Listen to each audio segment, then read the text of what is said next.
Reminder that this board workshop is recorded and it is live streamed on Zoom webinar. There will be no votes taken during this workshop. Let's start with introduction of commissioners and presenters around the table and then the rest of the room. Kelly Miller, Ramsey County Commissioner, District 7. Mike Garrison, Fletcher, Commissioner, District 3.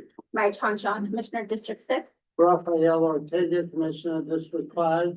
Tara Devon Singh, Commissioner, District 1. Rita Moran, Commissioner, District 4. Lynn Becker, County Manager. Barry Collins, Deputy County Manager, Economic Growth, Community Investment. Josh Olson, Director of Community Economic Development. Pat Chapman, County Assessor. Brian, Public Works. David Flag, Private Citizen. Max Hilton. Karen Francois, Deputy County Manager, Community Services and Supports. Here's from the Report Solution. Here, Anthony, Deputy County Manager, Alex, Conservation Operating Officer.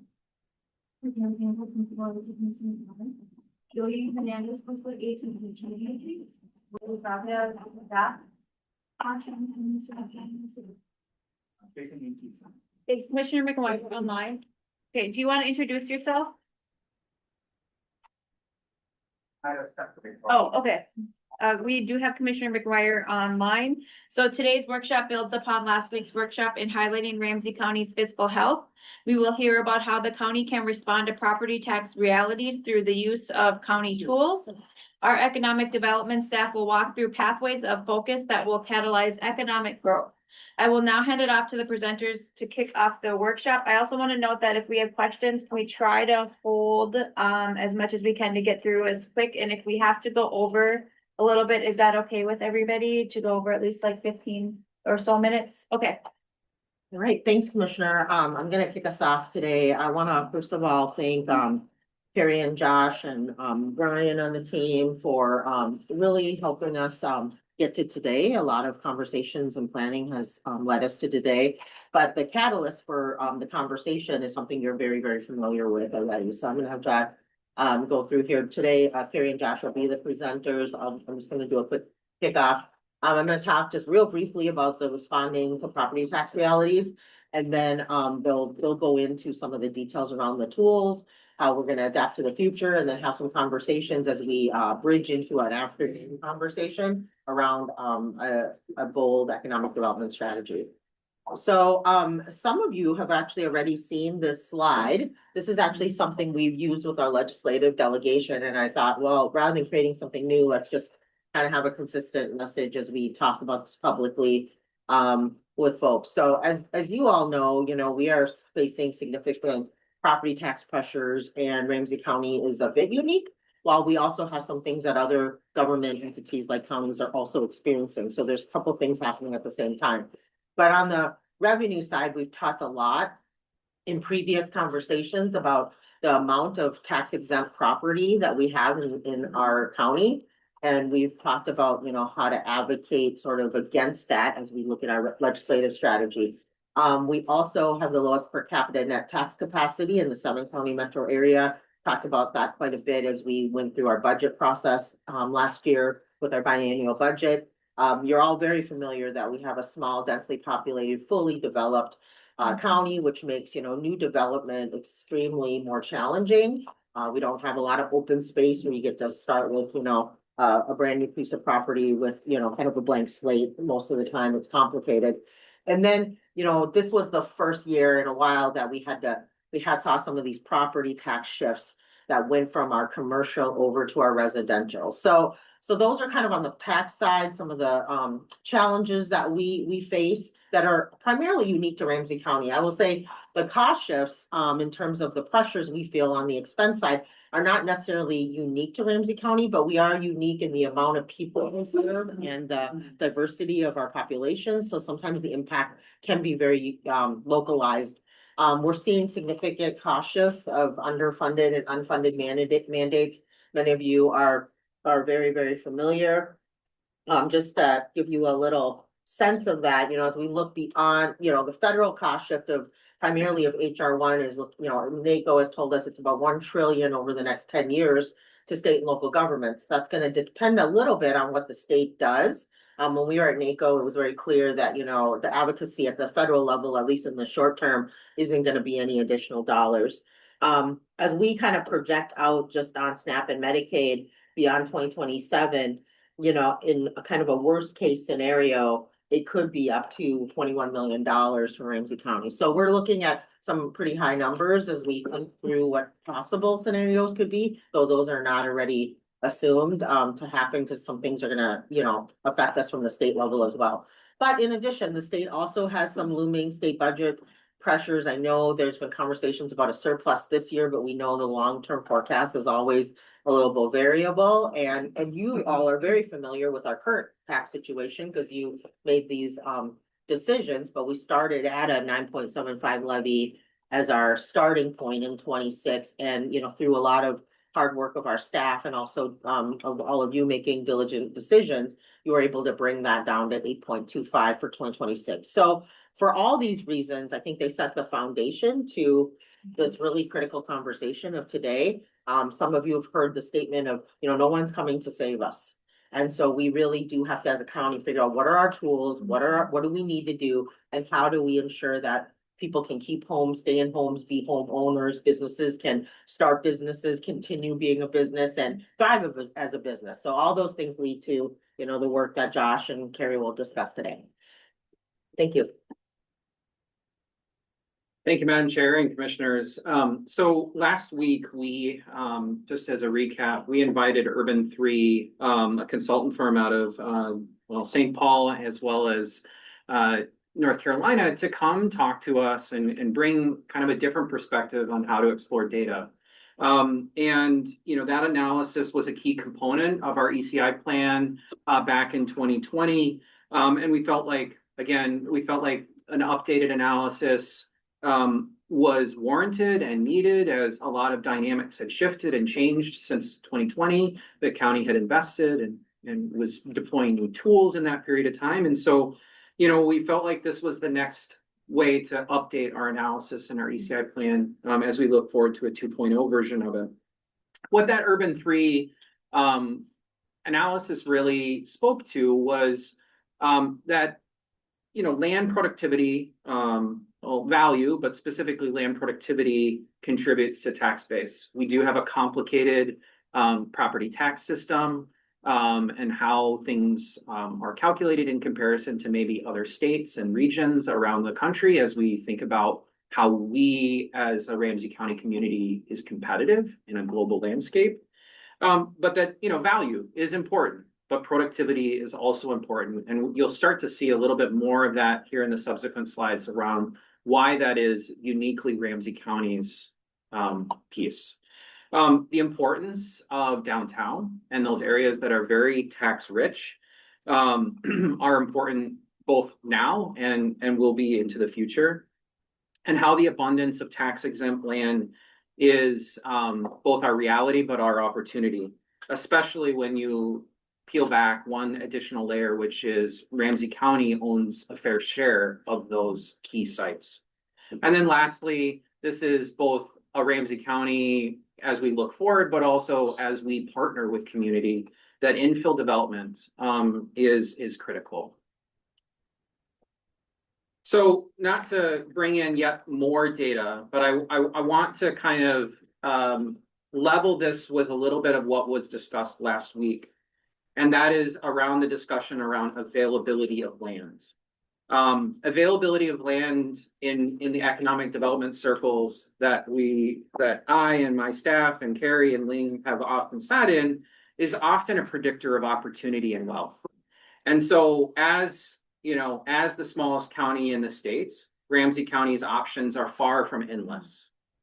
And as you look at comparisons to our other regional partners, for example, Hennepin County is over 3.5 times larger than Ramsey County in land. And that when compiled, our share of the region only represents 5.5%. Our level of work and our work will be different. And so as we look forward to an economic development strategy, this is who we are, and that's okay. What we do next is different, and what tools and resources we bring may look different than even our regional partners who are right next door. So again, this is, yet another peeling back layer by layer, and this is within respect to land use. So over the last several months and weeks, you've heard about tax base and value. This is around just land and land use. And I just want to caveat that, not to confuse you with all these different percentages and numbers. But Ramsey County continues to outshine, or maybe shine differently than our regional counties. And it's reflected in these two particular graphs. The graph on the left demonstrates how many of us describe Ramsey County. We are nearly built out, right? And that is reflective, where our availability of undeveloped land or the possibility of greenfield development, that's often a connection point to agricultural land, is very limited. And in that case, Ramsey County is very clearly on its own island. So when one looks, also combines the abundance of institutional land, and that sometimes is described as land that is primarily religious, governmental, educational, cultural, social, and major healthcare uses, Ramsey County continues, and again, stands out.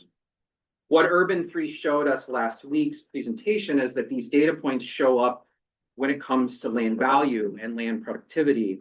And if there is an area where Ramsey County could and can and must be laser focused, is improving land productivity. Because every development and every redevelopment opportunity, be it 1 acre or 427 acres in this county, is significant. So as we look at opportunities, and we heard this morning a question, there was a question posed about what is Ramsey County's story, and Greater MSP responded, it's about sites. I'm here to tell you we have an abundance of them, even though the last slide suggests we are limited or we don't have as much as others. Ours are different. I will reflect that, and I'll say that you'll hear it at multiple times today. We have different sites, different attributes, different communities in which these sites are located, but we have an abundance of them. And Ramsey County is certainly central to many of those. So that is the positive news, that Ramsey County is actively working on a number of these opportunities, and that over time, these sites will lower the percentage and the total number of acres of institutional uses. Just these ones listed on here, and the math is a bit fuzzy at times because we're adding more, taking away some. But the 900, yeah, go ahead. Taking away some with the opportunity, yes. 525 is now looking, less 70 acres or so, as of Yesterday, yeah. So that's really exciting. So go ahead, Josh. You took away my point. No, it's okay. So the 900, yes, thank you. So the 900 acres that represents about 14% of those 6,200 institutional acres that were listed on the prior slide. These moving these properties into a new state of redevelopment will allow the county to move tax-based needles. And so, yes, we do have the exciting point that we've moved one off of this list. And even before that, we moved 10 acres out of 427 acres at Rice Creek Commons. And so we're actively moving this step by step.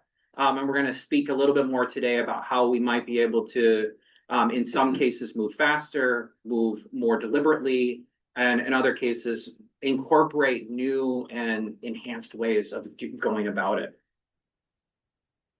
So, as I noted earlier, Minnesota has a complicated tax structure, and what Urban 3 showed in the last week's presentation was the direct tie back to land productivity, tax base, as well as property tax generation. It's not a neat straight line. It meanders, it loops, it changes in part. But the simple reality is that Ramsey County's high percentage of institutional land uses and tax exempt parcels is the county's unique attribute and unique challenge. While the data shows areas of concentration, certainly around the Capitol, downtown St. Paul, the abundance of tax exempt property is countywide. As an exercise, we sliced the county a little bit by city and neighborhood, recognizing neighborhoods in the city of St. Paul are equivalent in population and sometimes in area to some of our cities in suburban Ramsey County. And when you begin to do that, you begin to see areas of strength, areas of growth, and areas of opportunity.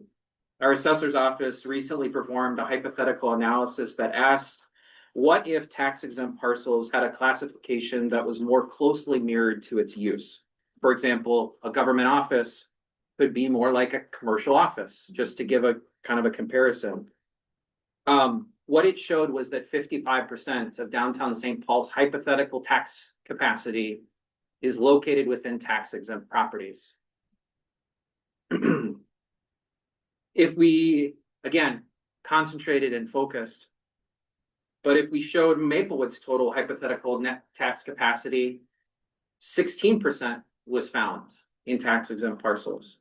Those numbers are fascinating on many fronts, but what is compelling is that if downtown, and in some cases Maplewood too, had this hypothetical additions, in the case of downtown as a geography, would be within the top 5 areas of the county in terms of tax capacity.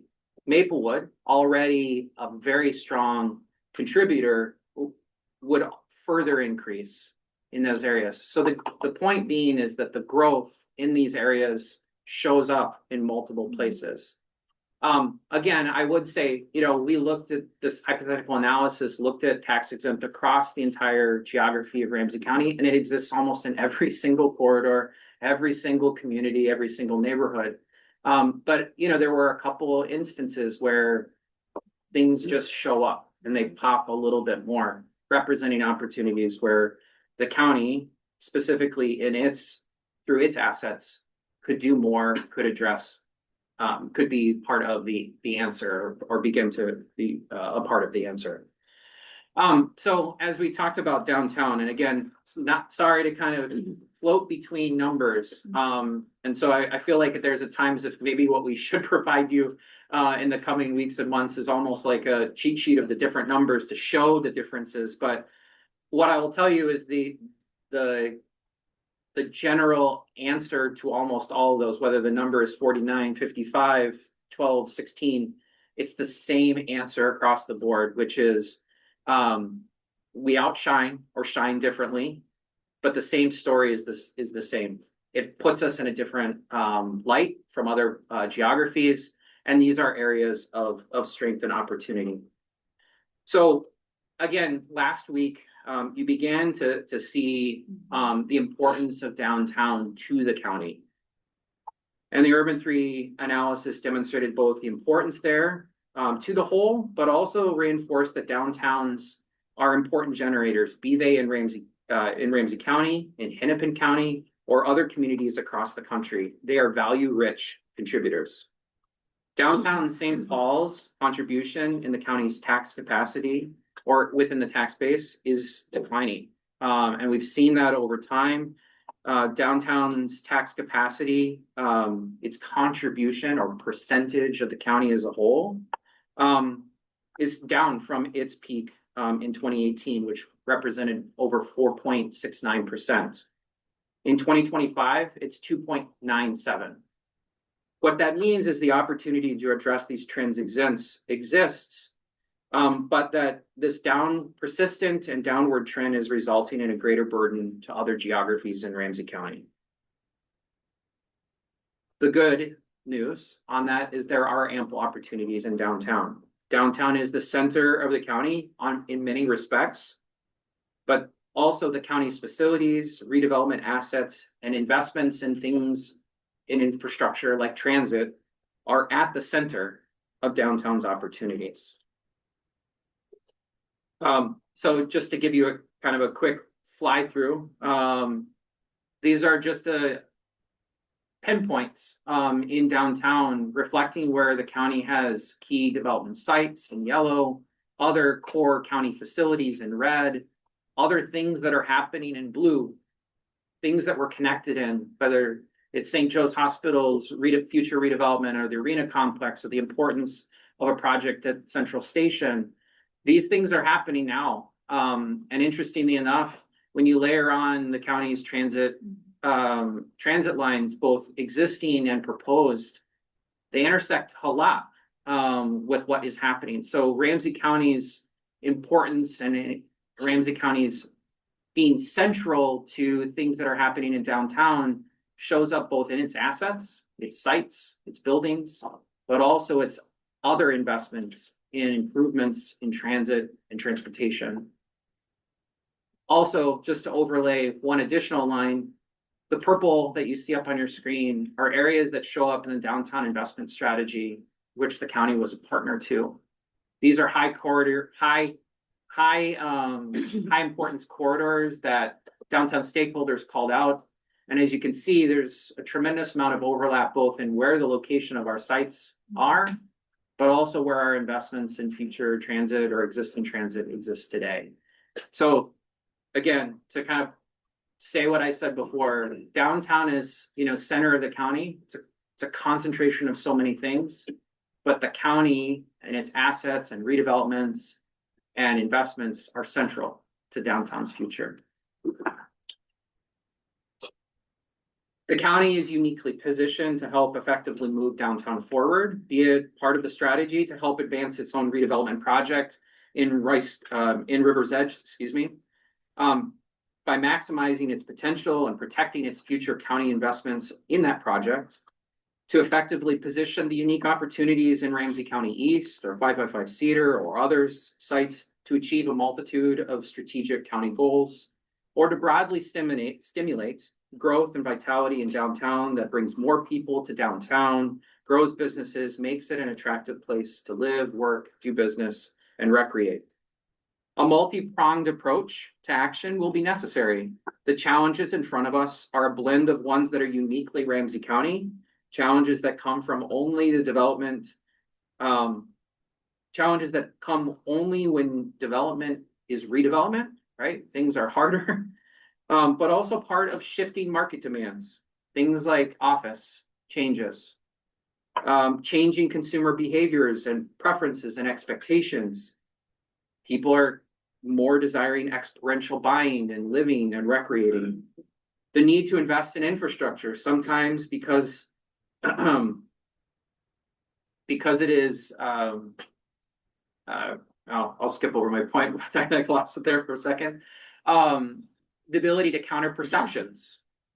And also just that the tools in which we need to help advance projects, develop advanced opportunities, need to be responsive and dynamic so that they meet the local needs here in downtown.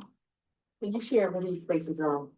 Yeah, so quickly I'll run through the pictures. The picture on the left is an area on 7th Street, right there at Wabasha.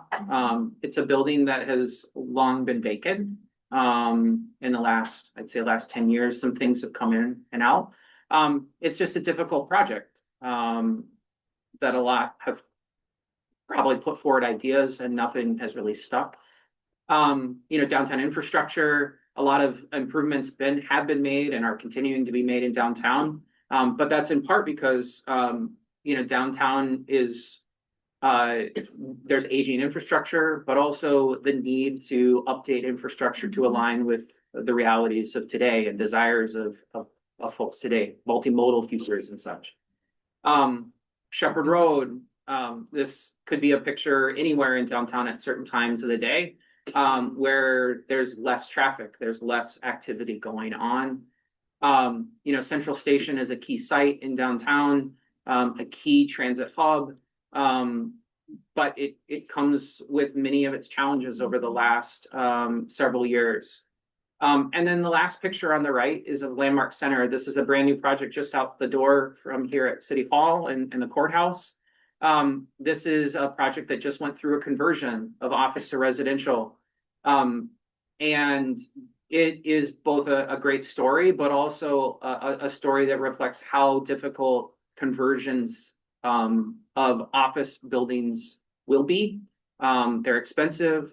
They may not always be the easiest to do. And so tools that match that reality will be needed moving forward. If you talk to the city staff, you know, this was a difficult one to come forward with. It's a market rate project, and the city had to put forth TIF in a unique way. And so it's just reflective, whether that is the best example.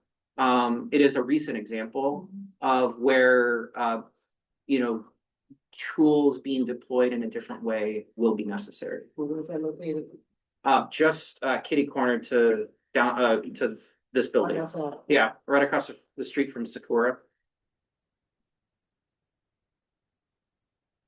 So the challenges outlined will require more than the county. No surprise there.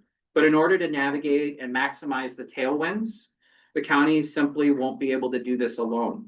But the county is uniquely positioned to take on an extra and bigger role. In part because the county has assets. The county has tools that, when well aligned with other partners, create new economic growth for the county and downtown in particular. Speaking of tools, over the last 5 years, the county has demonstrated its ability to flex, to adapt, to respond, and to develop plans that are rooted in Ramsey County's values. These plans and tools that come from these plans are the foundation for which we can build a strategy upon. More effectively, operating as a One Ramsey County, the impact of a comprehensive and coordinated strategy will result in deeper impact.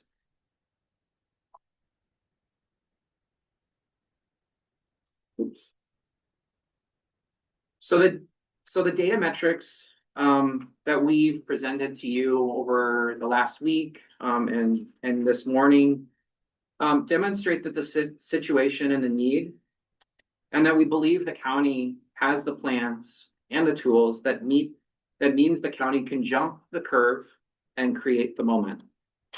What I mean by jump the curve is often a strategic business concept focused on driving innovation and growth, particularly during difficult economic challenges, in order to leapfrog competitors by moving from a mature, sometimes declining, or a stagnant business model to a new high growth one.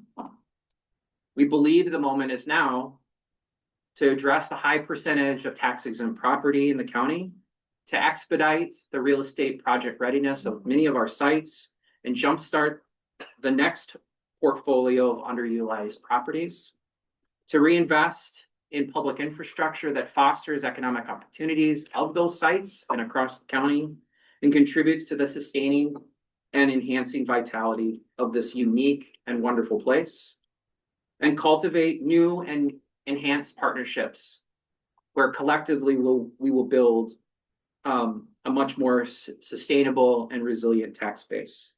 We believe in these actions and partnerships and opportunities will relieve growing pressures on the property taxes of residents and businesses across the county, but also elevate the public realm or the public's experience that is safe, clean, inviting, and full of activity, and foster new housing and business opportunities within the county. Okay, That's the end. I have questions from Commissioner McMurtry. Is there any other questions? Does anyone else? Yes, Madam Chair, I have a question too. I'm trying to get my hand up, but this is Okay, Mary Jo. I have a question All too. right, Mary Jo, Yeah. I will have you go after Commissioner Jean. Perfect, perfect. Thank you. Yep. Great, thank you, Madam Chair. Thanks for this presentation. I really appreciate just the walkthrough of all the different opportunities that we have within the county. I have questions specifically on that slide right there. When we look at the expediting of real estate project readiness and jumpstarting large portfolio, can you speak to if there are like existing barriers that we need to try to get ahead of to make this work a lot easier for you all to do, like whether it's internally within the county that we need to make adjustments, or even are there outside factors for instance, knowing that for many of these, the city remain, the land use authority for a lot of these different areas. Are there ways that we can start figuring out how to get ahead of these barriers so we can go about expediting and jumpstarting these different ones? Thank you, Madam Chair and Commissioner McMurtry, and I'll look to both Ling and Carrie to help back me up on this answer too. I think, certainly one part of this, and this goes without saying almost in every single real estate project, funding matters and having the ability to resources matters. So, having flexible funding that is focused on an area or a specific thing absolutely matters. And, we can certainly point to this county's commitment to affordable housing over the last years and its focus. There is an example where we've begun to remove barriers to move the market in different ways. Us continuing to replicate that in other areas is one part of it. So funding for sure. Tools, I think you saw a little bit of this last week. Bringing data into decision-making circles is important. It's not necessarily about persuading our city partners to look at something differently, but allowing them to understand and look through different lenses so that they can make the best decision is absolutely part of it. And so adding, resources, but also resources in the form of like letting them get to answers is really important too. And then I think the other is there's a lot of competing priorities across our entire region. And you heard a little bit of that this morning. There's a lot of projects, a lot of sites. Our story in Ramsey County is unique. And I think sometimes we need to say it more loudly, how important and exciting our different sites are for a myriad of reasons. Yes, the large project that's searching for 200 acres may not be an eligible thing here.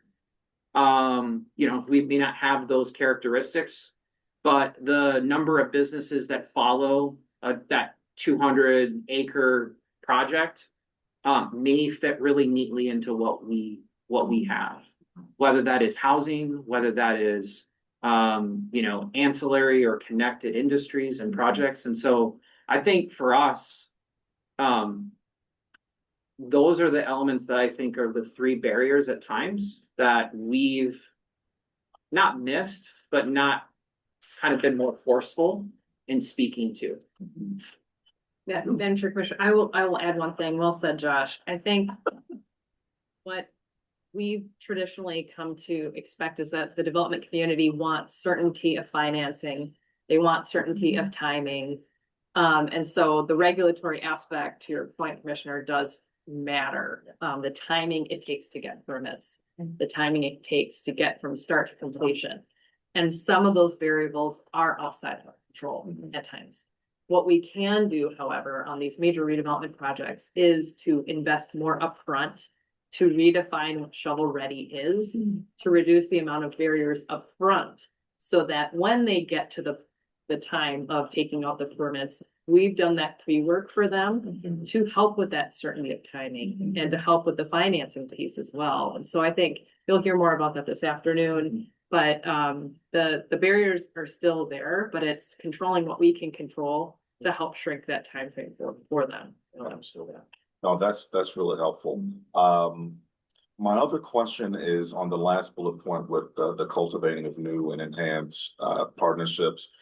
Are we planning to adjust at all kind of our strategy of how we leverage these partnerships? I'm just thinking of, the conversation this morning, and you can correct me if I'm wrong. Like, I would imagine that as we're looking at recruiting industries to come here, that to Commissioner Zhang's point, infrastructure and transportation is an important piece of that, of making sure that we have that in place for workers, for people to, to come to these different businesses. So when we look at kind of our effort on that front, and whether it be, trying to get additional funding from the state or what have you, are we planning to leverage those partnerships to kind of serve as those additional advocates for us to make sure we can tell the broader story of, all right, we want to see this county, we want to see this region really develop. So state or whatever funding mechanism, we need this resources, and here's a coalition of folks we have around us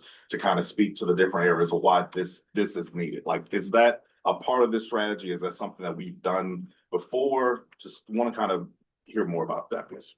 I mean, I'll speak to the last part of your question, which is, have we done this before? Yes.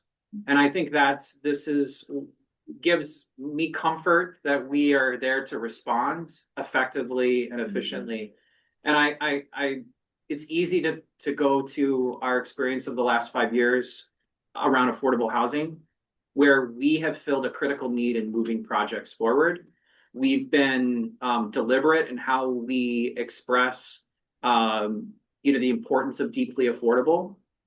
It's not, that was not a cheap or inexpensive effort, and maybe at sometimes resulted in a few less units in the aggregate because we were focused in making deeper affordability pieces. But I will say that, like, because of our partnership, in that case, the city of St. Paul came alongside of us and they matched our funding.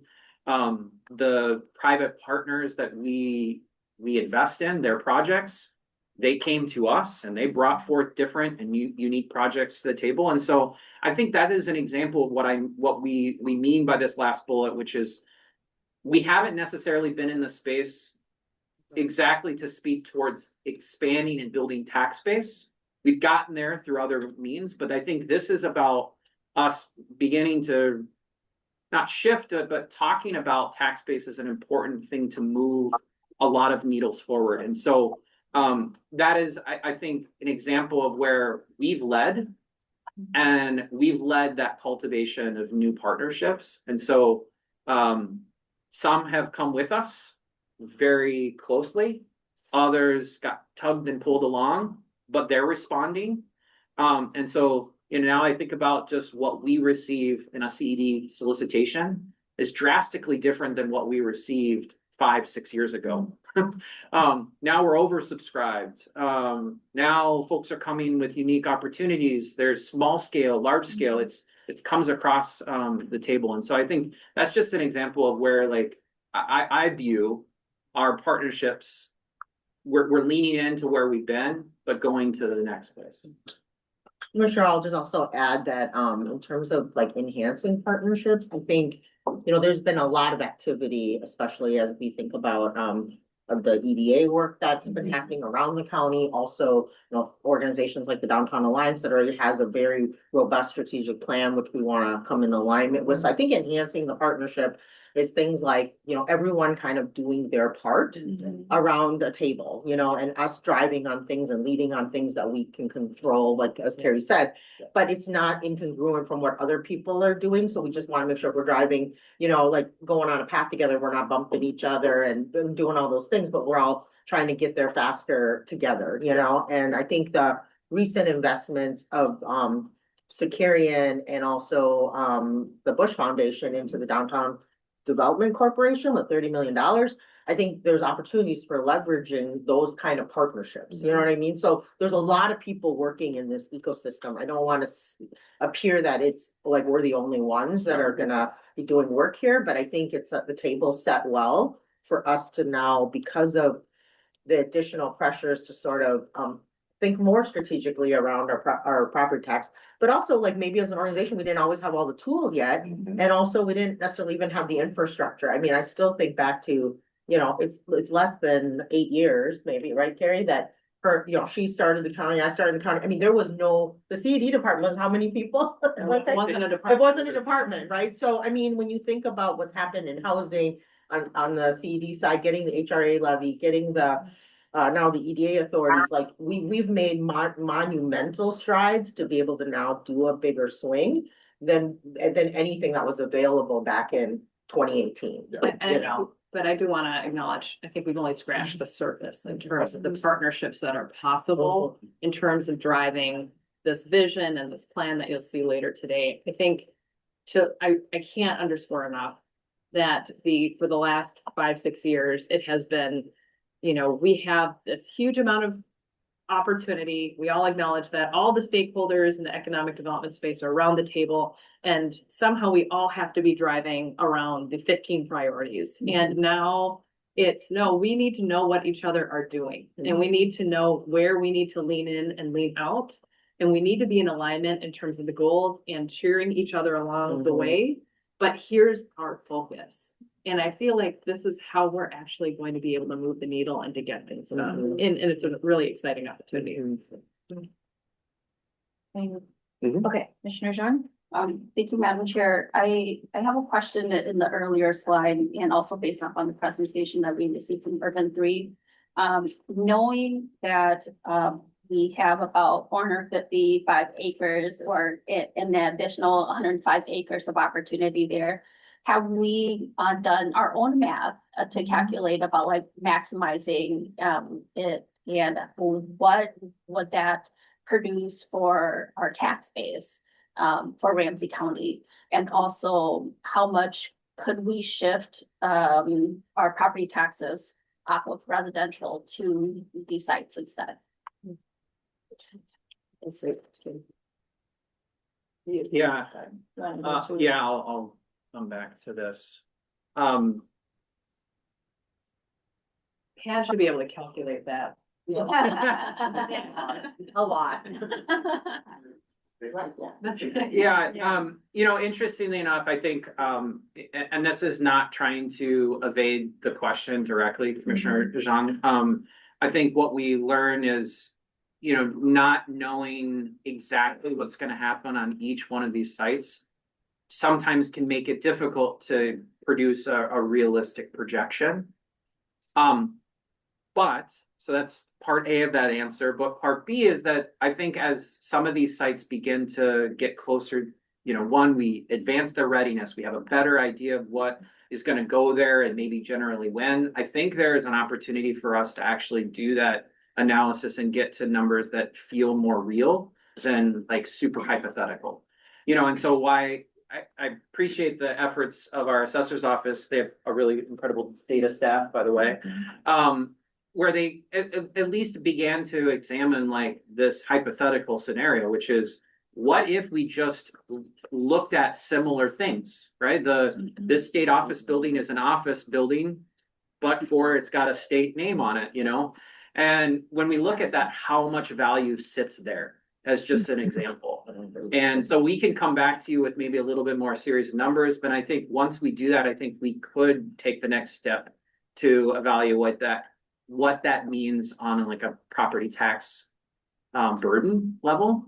So that's maybe a next step that we could deploy. But I think for just to call out acreage, I think is just as important in this moment because as I showed on those prior slides, we don't have a lot of land comparatively to our partners in Hennepin County, Dakota, Anoka, etc. And so, we have a great opportunity in moving the needle on Rice Creek Commons, which is 427 acres.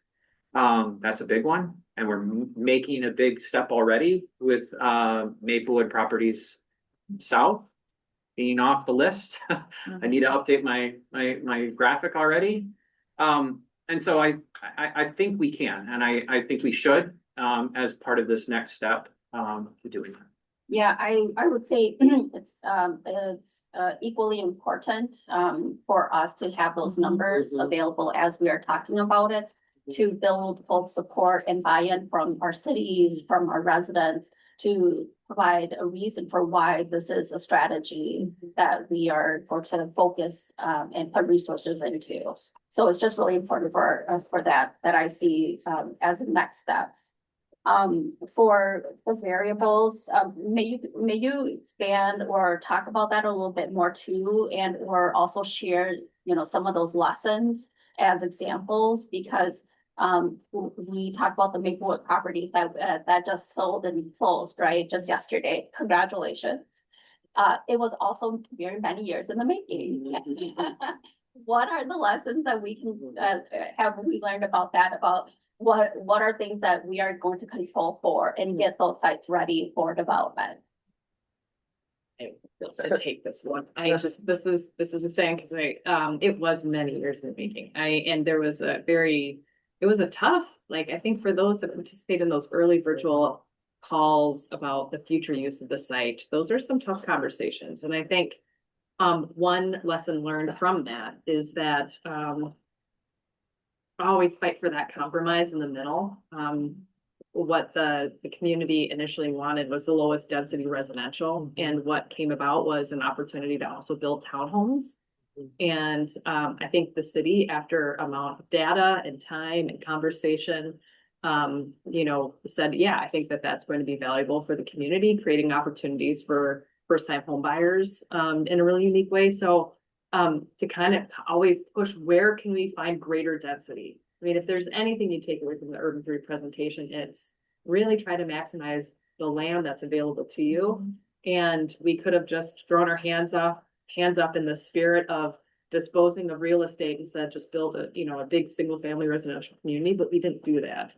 And I think as we look at these future opportunities, we'll just need to have that same amount of grit to really work with the city, depending on the tenor of the community, to really fight for greater density, because A, it's going to create more housing opportunities, but B, it's going to create greater tax base as well, which then reduces tax burden on our residents. So, yeah.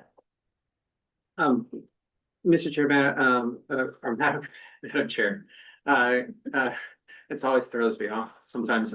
Me too. Commissioner John, the one thing that I would add to what Carrie just said is, one of the variables in the case of the Maplewood site was that the zoning wasn't right to move to that next step. And so I think through partnerships and through intentionality, this is ways that we can move projects, move sites to an advanced state of readiness. That certainly then bears out when we have conversations. For example, we'll talk a little bit more about it this afternoon, a particular site at Frost and English in Maplewood. That site is zoned, is ready to go. What was not ready was necessarily where the county was in its own disposition decision. And so that, I think, is an example of where, when we're aligned with local communities and stakeholders, our cities, I think this is where we can maximize our outputs because things are ready. And so, that is an example. Other instances, it might be more tactile, things that, like, we have to move this intersection or position something else. And, there's examples where we've done this in one-offs, where we've been thinking about this, and maybe it happened because of the talents that are in the Ramsey County team to look past it. But I mean, for example, I remember, because I've been with the county for long enough, we had heard from the city of Shoreview around a site at 694 in Rice. There was a transportation need to enhance that intersection and that interchange. But the site that was immediately adjacent to that particular interchange improvement, his access was really, really difficult, and was probably going to be made more difficult if we used a kind of run-of-the-mill standard approach to access management and design of that interchange. And so I bring forth that example because it was through the concerted work with the city of Shoreview, with our partners at Little Canada and Vadnais, that whole area is now seeing a lot of investment, because we've thought about how we can work together to enhance viability of sites, bring new investments. And so, I think it's building off of that work, building off of those experiences, and leaning in at times. And as we look at other sites across the county, is where we're going to have success. And then my last question is around our tools. Maybe speak a little bit more about the tools and or the projects that we're considering for, some of the county-owned sites. Madam Chair, back to the Commissioner, workshop. if I could put a little bit of a bookmark in that one, Yep. and we'll come back to it. But I mean, what I will say is, I think just more broadly, when we think about the tools that are in front of us in a much different way than we were before, I think what we're going to do though, and what's going to be different, is that we're going to pull in all those learnings, bring in our learnings from different aspects of projects, whether it is on the public works side, whether it's on the CD side, or through our conversations with our city partners and community stakeholders, that I think we will be much better aligned to, again, get to the readiness question, to understanding what are the real barriers to this particular locations, moving forward, than where we've ever been, at least in my Ramsey County career.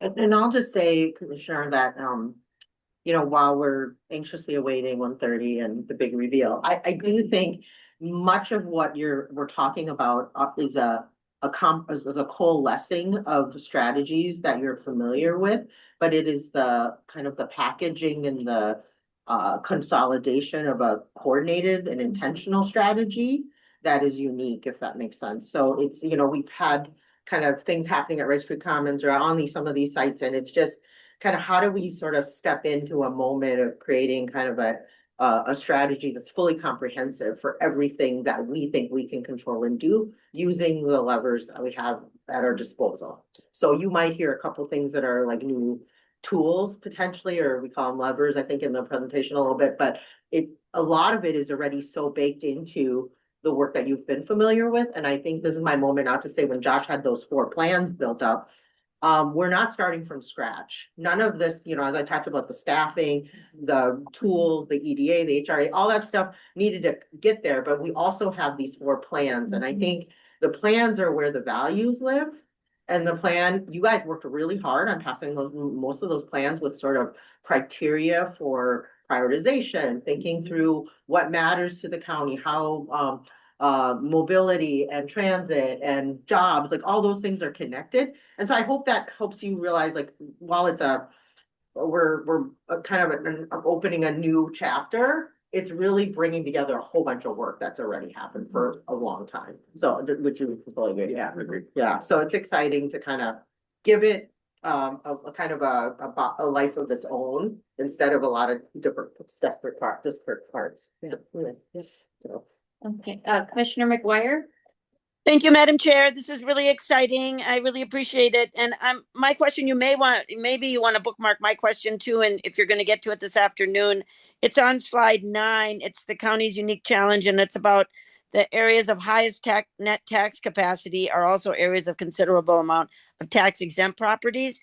I was just wondering if you could just go into a little more detail about those. You've listed 5 communities. Are they in ranked order of highest tax exempt or highest tax capacity? I just wanted a little more clarity on that slide and what we're looking at there, what we're going to do about that. And if it's coming this afternoon, I can wait. Thank you, Madam Chair, Commissioner McGuire. Those are, as we went through an exercise of kind of slicing a little bit of the county just to kind of explore where those areas of growth and opportunity and strength might exist. Yeah, these are the 5 areas of current tax base. Again, this is kind of combining both geographies of cities as well as geographies of neighborhoods in the case of city of St. Paul. I think what I wanted to demonstrate was not to suggest, we're going to be in Roseville because it's number 1 or Maplewood number 2. I think it was just to articulate yet another dimension of, if we hypothetically added tax exempt into this scenario, we would see downtown actually right in the mix of its top 5, as well as, areas where we already see, areas of high tax capacity in the case of Maplewood, who I would point out are asking us and have asked us county staff, what are you doing about all the county owned land you have in our community? And so this just points to, it's also in some of our areas of strength. where we can do more, and we can be intentional. And oh, by the way, we have a little bit of nudging that is happening from, some of our partners. But I think this also I wanted to leave you also just to reflect that it exists across the board. This is a Ramsey County thing. It's may be part of Ramsey County's brand at the moment, that we have so much of it.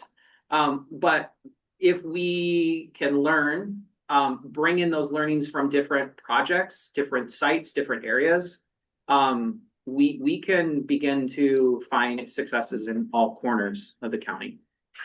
And I appreciate that, Madam Chair. If I could just follow up, that's great. And I can also get more information offline too. But just as an example, Roseville, I know they're high net tax capacity. I didn't think about us being so high in tax exempt. Is that because we're putting in colleges and universities? I'm trying to think why Roseville's a high tax exempt status. But maybe I can take that off. I mean, Commissioner, I mean, I think when we did this high level number, and again, in this hypothetical scenario, Roseville, 9% of their city is in that tax exempt. Obviously, Maplewood, we spoke to 16. Yeah. Shoreview is 7%. Highland in St. Paul is 15%, largely driven by the universities located within that neighborhood. And White Bear Lake is 12%. So just to give you a snapshot, I mean, even within, I should have probably done that right from the get-go, is just layer in those numbers. But that is examples where a lot kind of sits inside of, across the county, across our communities. That helps. That helps a lot, that context. I appreciate it. Thank you. Commissioner Jevonsing and then Commissioner Moran. Yeah, I have a couple of questions. One builds off of, I think, County Manager Becker had talked about how we can use these foundational plans that we have and really put them into motion. I think that through COVID and then through Operation Metro Surge, we realized just how dynamic the things are changing in real time and the fluidity of the needs of our community. We don't want to be in process paralysis. We're always stopping and analyzing without actually moving and doing. At the same time, what are ways that we as a county can continue to have ongoing conversations with community members, with our partners, with our business community, so that we're having this continuous feedback loop as to what are the changing needs and how can we meet them, so that by the time we're ready to act, we're meeting in concordance with all of those different factors. That's a great question. Madam Chair, Commissioners, I think we have this unique opportunity right now under the intergenerational wealth and economic justice strategic priority to build out what is our next iteration of the ECI plan. And you'll recall that the first plan was built in it was during the height of the COVID era. And this concept of meeting the moment in terms of the small business challenges at that time was really central and integral to the plan. I think now we're seeing yet another business disturbance, we'll say, that is going to really double down on our need to be in flexible conversation with the business community. But how do we leverage our small business support organizations so that it's not always the county coming to them, especially during a climate where government may be additionally feared. And so then supporting and growing capacity within those small business support organizations to say, what are you hearing? The Business Resource Collective being like really fundamental to providing feedback. They were the first go around with the ECI plan. I think the second version of the ECI plan will need to map out what is that ecosystem even more so that we can continue to weather, what may be the next, disruption, if you will.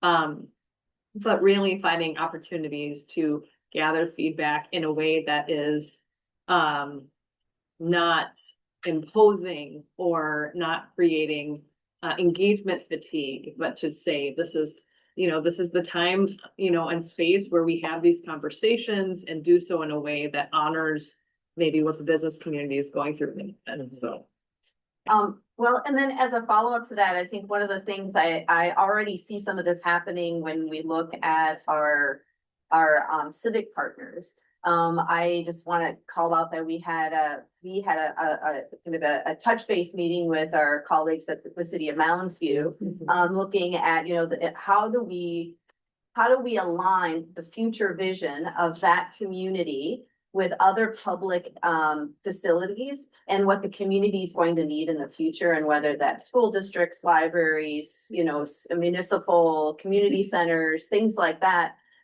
as a both and, to make sure that we're meeting the service needs of a community in a way that's easily accessible, but also that maximizes the taxable properties there, and also make sure to leverage our public dollars in very expensive capital investments, right? So I just appreciate that. And so one of the questions I have is how that I appreciate when we look at trying to pull some of the properties that we have out of a tax exempt status in our downtown St. Paul area, because that's so tax capacity, high tax capacity potential.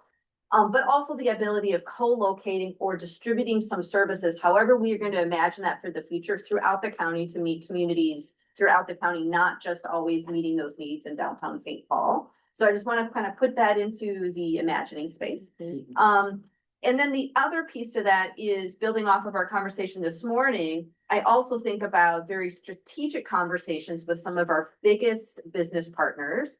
And I'm thinking like in my district, Land O'Lakes and some of the other kind of folks. I think about in my district a few years ago when we lost Deluxe to downtown Minneapolis, the idea of how are we ensuring that our current business anchors are aware of a potential growth within our upcoming land opportunities, in the same way that we're developing those conversations with our municipal partners with the civic opportunities.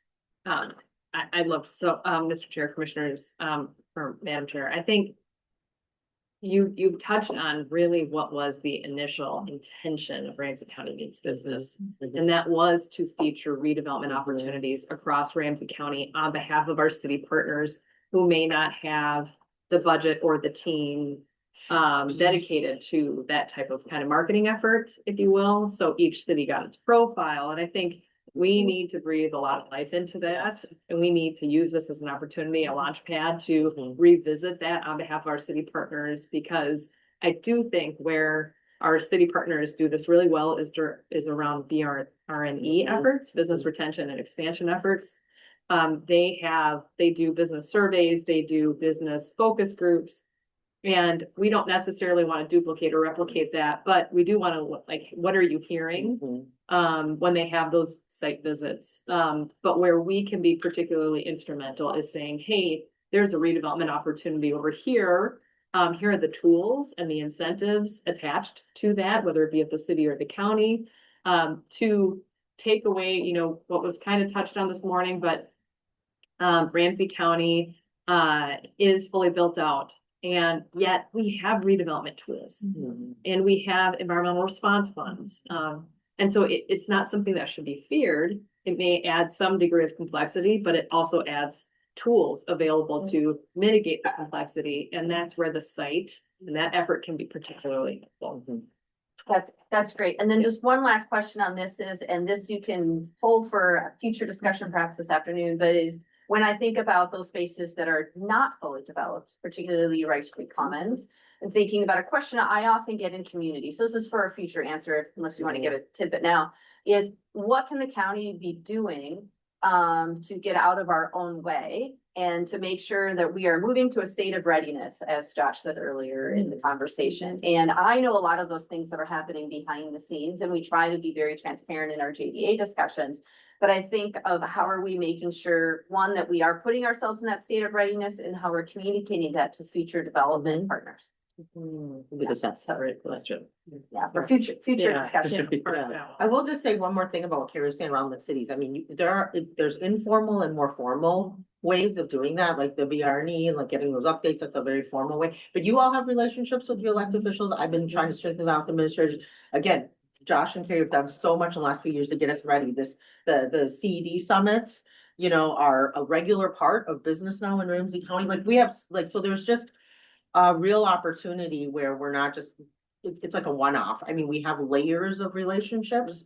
And both Carrie and I have worked in the Northeast Metro. I mean, just yesterday we were kind of shooting back some emails with City of Shoreview. I mean, we know though, most of those cities, we don't, with 19, we can actually really know them pretty well, which is a little harder over in Hennepin County with 47 or wherever they've got, So I think it's an advantage. I mean, we are looking at these things as, how is it our competitive advantage? Because of relationships. I will say all the work that we're gonna be talking about this afternoon, we're gonna have to leverage all of those relationships to do the work, so. Well, and I appreciate that. I did a follow-up just yesterday with the Mounds View mayor and the city manager, just to have, again, that, okay, as a follow-up, what are the thoughts that we had from that meeting and how do we keep this conversation moving forward? So I appreciate that reminder of how we can be helpful in creating that connective tissue as well. Yeah, and for you all in the city of St. Paul, it's through the city council. Many of you have super close relationships with the city council. I mean, I think it's great, so thank you.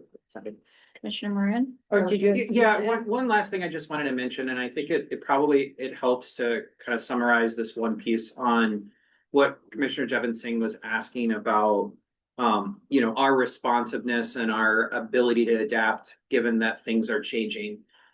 Our economic competitiveness inclusion plan that was approved in 2020 spelled out a number of actions in that business arena and area that we just have not been able to get to because we didn't have the tools. And so we've been advocating and we've now been successful at getting those.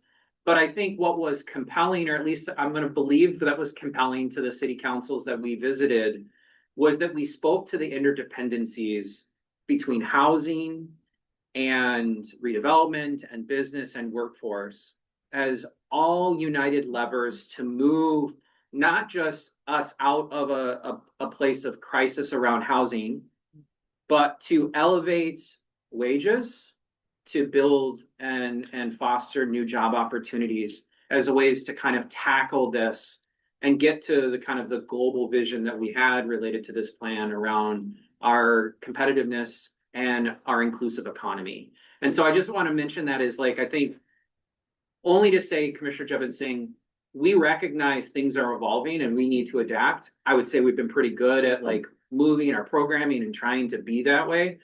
I think there's always opportunity for us to get out of our own way at times. But also that I think we still have work that's in front of us that we've said is really important. I don't think anybody else is jumping into that space to tackle it because it's challenging. To some extent, our city partners have been doing it with limited abilities.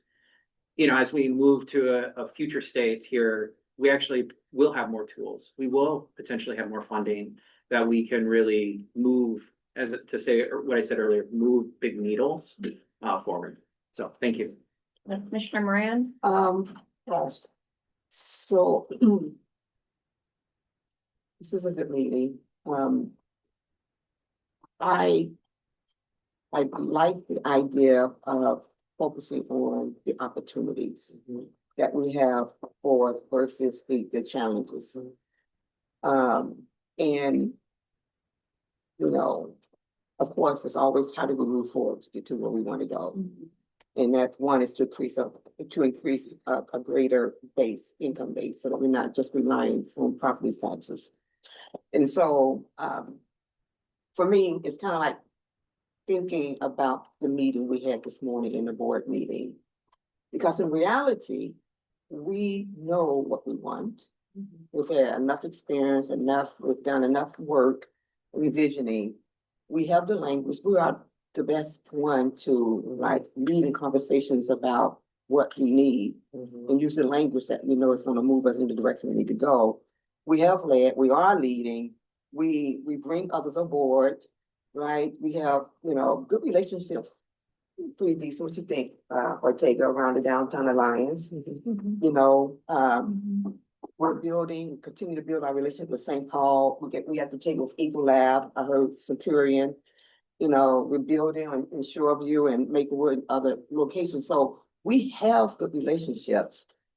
And I just state all of that because I struggled this morning with Greater MSP. being a messenger of our message or fighting in this big coalition where a lot of them places we have good, strong relationships ourselves. And we Yeah. dictates our, not only the message, but the direction that we need to go and bring other partners into that. We're leveraging those partnerships. We're thinking strategically. And sometimes we have to lean in and sometimes lean out. Some things we don't have to lean into everything. Right. That other people are setting the table for us to be a part of. And so I mention and say that because I believe Ramsey County is the best messenger of the message. We're all got good, strong relationships in the areas and the districts that we represent. And so we have a role to play to leverage those partnerships to get us to where we need to go.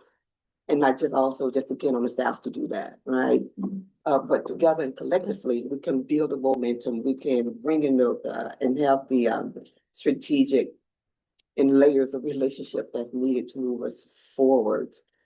And I think, we're at a good place with a good board at this moment to really do this work in a way that's going to look at, we can either look at all the tax exempt places and say, darn it, but we're working on that too, right? We're working on that too.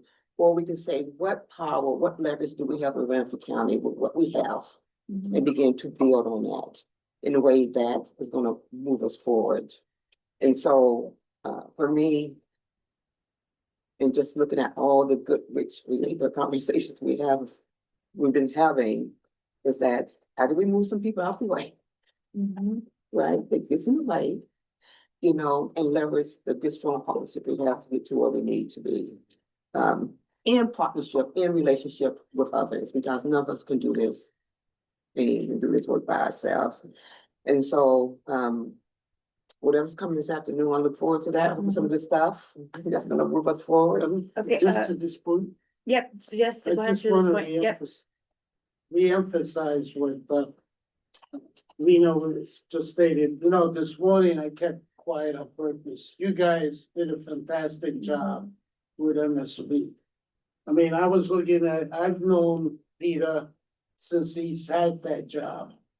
And he was uncomfortable, which was a good thing. And he heard it from you guys because I'm tired of talking to him and it doesn't mean anything anymore. That was the last year we cut his thing in half, the allocation in half. He came to me and I told him I recommended to cut it in half. And I think before that we cut it even, so, and that is to send you a message because you're not listening to us. Well, evidently it doesn't make a difference, right? But now I think he comes here and he sees, I got 7 people that are really not happy. And I think that's a great message. So I just want to reinforce that because I think at this point, we need to do things. If we're gonna wait for every partner, we're gonna be waiting a long time. Commissioner Zhang and then Jevon Singh, and then we're gonna. I'm gonna end up by saying this, that we have strong partners and we don't pay them to be our partners. And I just don't understand why we're paying them. Yeah. We'll discuss that at another time. Yeah. Go ahead, Commissioner Zhang, Jevon Singh, and then we're gonna close out. One important piece in our messaging and the communications about this too is, the direct impact or experience that our residents will have as well.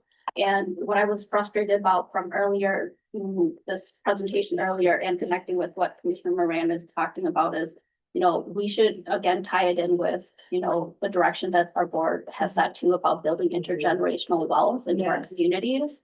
And that economic development here is directly tied to benefiting residents.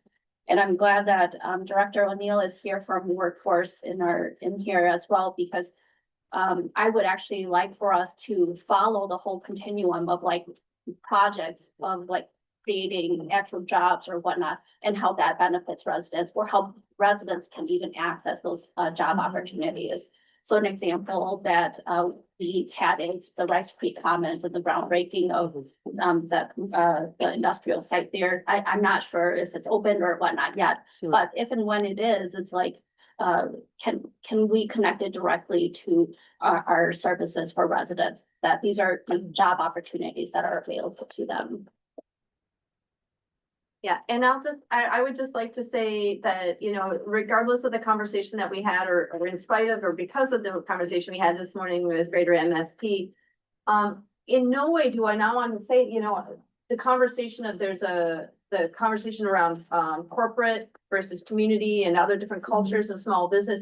These should not be antagonistic. These are our partners, and having strong relationships within kind of our larger corporations throughout our community. A lot of them share our values. A lot of them are standing with us, are having conversations with us that want to progress a healthy, thriving community. And so that there are ways for us to foster those relationships, to welcome those people in, encourage them to expand their footprint here and to work with us. Just because one particular partner didn't seem to be representing those relationships in the way that we felt comfortable with does not mean that we don't have those. We want to continue to open our doors and work with the folks who really want to make our community strong. Okay, so thank you to our presenters and staff for walking us through today's discussion on driving economic growth and strengthening Ramsey County's tax base.